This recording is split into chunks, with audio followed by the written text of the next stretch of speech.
Middle ഈസ്റ്റിനെ വീണ്ടും ഒരു സമ്പൂർണ്ണ പ്രാദേശിക യുദ്ധത്തിന്റെ അരികിലേക്ക് തള്ളിവിട്ടുകൊണ്ട് ഇസ്രയേൽ ലെബനൻ അതിർത്തിയിൽ സൈനിക സംഘർഷം അഭൂതപൂർവമായ രീതിയിൽ വർദ്ധിച്ചിരിക്കുകയാണ്. കഴിഞ്ഞ ഏതാനും ആഴ്ചകളായി ഇരുപക്ഷവും തമ്മിൽ നിലനിന്നിരുന്ന കടുത്ത അസ്വാരസ്യങ്ങൾ ഇപ്പോൾ വൻതോതിലുള്ള സൈനിക നീക്കങ്ങളിലേക്ക് വഴിമാറിയിരിക്കുകയാണ്. ഇതിന്റെ ഏറ്റവും ഒടുവിലത്തെ തെളിവെന്നോണം വടക്കൻ ഇസ്രയേലിലെ അതീവ സുരക്ഷാ പ്രാധാന്യമുള്ള ഒരു സൈനിക മേഖലയ്ക്ക് നേരെ ലെബനീസ് അതിർത്തി കടന്നെത്തിയ ഡ്രോണുകൾ വൻ ആക്രമണം അഴിച്ചുവിട്ടിരിക്കുകയാണ്. ഹിസ്ബുള്ളിയുടേതെന്ന് സംശയിക്കുന്ന 2 അത്യാധുനിക ഡ്രോണുകളാണ് ഇസ്രയേലിന്റെ പ്രതിരോധ വ്യൂഹങ്ങളെ മറികടന്ന് ലക്ഷ്യസ്ഥാനത്തേക്ക് പതിച്ചത്. ആക്രമണം നടന്നയുടൻ പടിഞ്ഞാറൻ ഗലീലിയയിലെയും അതിർത്തിയോട് ചേർന്നുള്ള ഒട്ടനവധി ജനവാസ മേഖലകളിലും വ്യോമാക്രമണ മുന്നറിയിപ്പ് നൽകുന്ന സൈറണുകൾ ഒരേ സമയം മുഴങ്ങിത്തുടങ്ങി.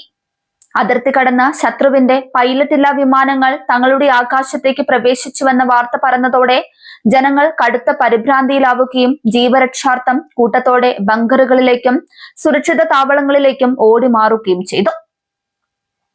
സംഭവത്തെക്കുറിച്ച് ഇസ്രയേൽ ഡിഫൻസ് ഫോഴ്സ് പുറത്തുവിട്ട ഔദ്യോഗിക പ്രസ്താവന പ്രകാരം ആക്രമണത്തിൽ ആർക്കും ജീവഹാനിയോ പരിക്കുകളോ പറ്റിയിട്ടില്ല.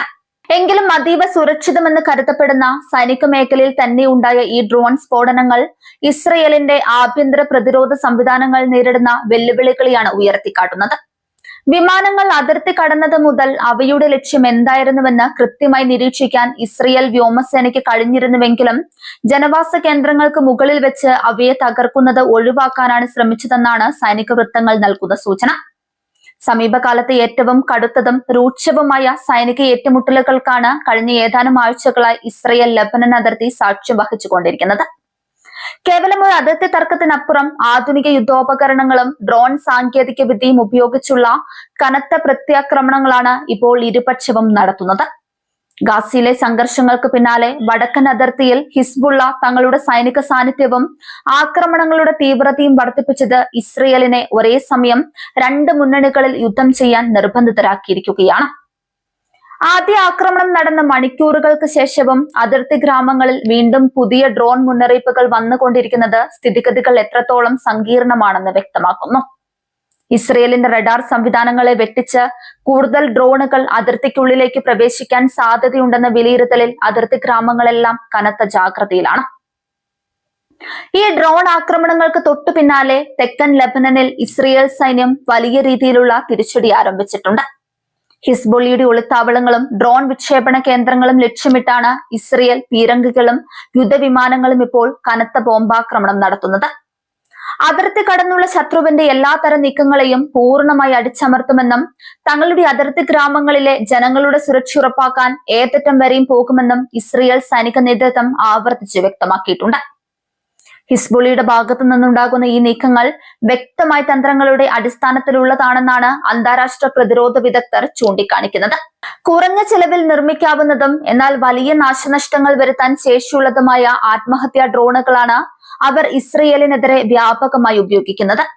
ഇസ്രയേലിന്റെ പ്രശസ്തമായ വ്യോമ പ്രതിരോധ സംവിധാനങ്ങളെ പോലും ചില സമയങ്ങളിൽ ആശയക്കുഴപ്പത്തിലാക്കാൻ ഇത്തരം ഡ്രോൺ കൂട്ടങ്ങൾക്ക് സാധിക്കുന്നുണ്ടെന്നത് ഇസ്രയേൽ സൈന്യത്തിന് വലിയ തലവേദന ഉണ്ടാക്കുന്നുണ്ട്.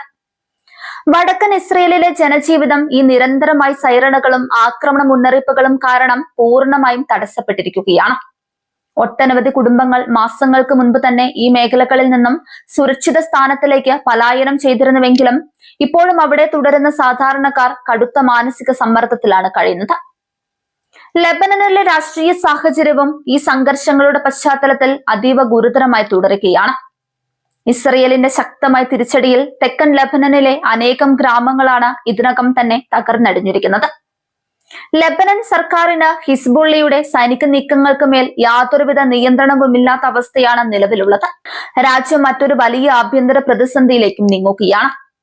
ഈ പ്രാദേശിക സംഘർഷം ലോകശക്തികളെയും വലിയ രീതിയിൽ ആശങ്കപ്പെടുത്തുന്നുണ്ട്. അമേരിക്ക ഉൾപ്പെടെയുള്ള പാശ്ചാത്യ രാജ്യങ്ങൾ ഇസ്രയേലിനോട് പരമാവധി ആത്മസംയമനം പാലിക്കാനും ലെബനനിലേക്ക് ഒരു സമ്പൂർണ്ണ കരയുദ്ധം വ്യാപിപ്പിക്കാതിരിക്കാനും ആവശ്യപ്പെടുന്നുണ്ട്. അതേസമയം നയതന്ത്ര ചർച്ചകളിലൂടെ ഈ പ്രതിസന്ധി പരിഹരിക്കാനുള്ള അന്താരാഷ്ട്ര ശ്രമങ്ങൾക്കൊന്നും തന്നെ ഇതുവരെ ഫലം കാണാൻ സാധിച്ചിട്ടില്ല. അതിർത്തിയിലെ നീലരേഖയിൽ നിന്നും ഹിസ്ബുള്ള തങ്ങളുടെ സൈന്യത്തെ പിൻവലിക്കണമെന്ന ഇസ്രയേലിന്റെ ആവശ്യവും ഗാസയിലെ യുദ്ധം നിർത്താതെ തങ്ങൾ ആക്രമണം അവസാനിപ്പിക്കില്ലെന്ന ഹിസ്ബുള്ളയുടെ വാശിയും ചർച്ചകളെ എങ്ങും എത്തിക്കാതെ സ്തംഭിപ്പിച്ചിരിക്കുകയാണ്. ഇസ്രയേൽ സൈന്യത്തെ സംബന്ധിച്ചിടത്തോളം ഈ ഡ്രോൺ ആക്രമണങ്ങൾ തങ്ങളുടെ പ്രതിരോധ തന്ത്രങ്ങളിൽ അടിയന്തര മാറ്റങ്ങൾ വരുത്തേണ്ടതിന്റെ ആവശ്യകതയാണ് ബോധ്യപ്പെടുത്തുന്നത്. പരമ്പരാഗത മിസൈലുകളെ പ്രതിരോധിക്കാൻ രൂപകൽപ്പന ചെയ്ത സംവിധാനങ്ങൾക്ക് പലപ്പോഴും വളരെ താഴ്ന്നു പറക്കുന്ന ചെറിയ ഡ്രോണുകളെ കൃത്യസമയത്ത് കണ്ടെത്താൻ കഴിയാതെ വരുന്നുണ്ട്. വരും ദിവസങ്ങളിൽ അതിർത്തിയിലെ സംഘർഷം കൂടുതൽ വഷളാകാനാണ് സാധ്യതയെന്ന് സൈനിക നിരീക്ഷകർ വിലയിരുത്തുന്നു. ഹിസ്ബുള്ള തങ്ങളുടെ പക്കലുള്ള കൂടുതൽ മാരകമായ ദീർഘദൂര മിസൈലുകളും അത്യാധുനിക ആയുധങ്ങളും പുറത്തെടുക്കാൻ തുടങ്ങിയാൽ ഇസ്രയേലിന് ലെബനനിലേക്ക് ശക്തമായ കരസേനാ നീക്കം നടത്തേണ്ടി വരും. തുടർച്ചയായി മുഴങ്ങുന്ന സൈറണുകളും ആകാശത്ത് കത്തിയമരുന്ന ഡ്രോണുകളുടെ അവശിഷ്ടങ്ങളും അതിർത്തി ഗ്രാമങ്ങളിൽ നിന്നും ഉയരുന്ന പുകപടലങ്ങളും വടക്കൻ ഇസ്രയേലിനെ ഒരു യുദ്ധമേഖലയായി നിലനിർത്തുകയാണ്. പുതിയ ഡ്രോൺ അലർട്ടുകൾ വരുന്നത് തുടരുന്ന സാഹചര്യത്തിൽ അതിർത്തിയിലെ സൈനികർക്കും ജനങ്ങൾക്കും വരും മണിക്കൂറുകൾ അതീവ നിർണായകമാണ്. അന്താരാഷ്ട്ര സമൂഹം കടുത്ത ആശങ്കയോടെ നോക്കിക്കാണുന്ന ഈ അതിർത്തി സംഘർഷം എന്ന് അവസാനിക്കുമെന്ന കാര്യത്തിൽ ഇപ്പോഴും ആർക്കും ഒരു പ്രവചനവും സാധ്യമല്ല.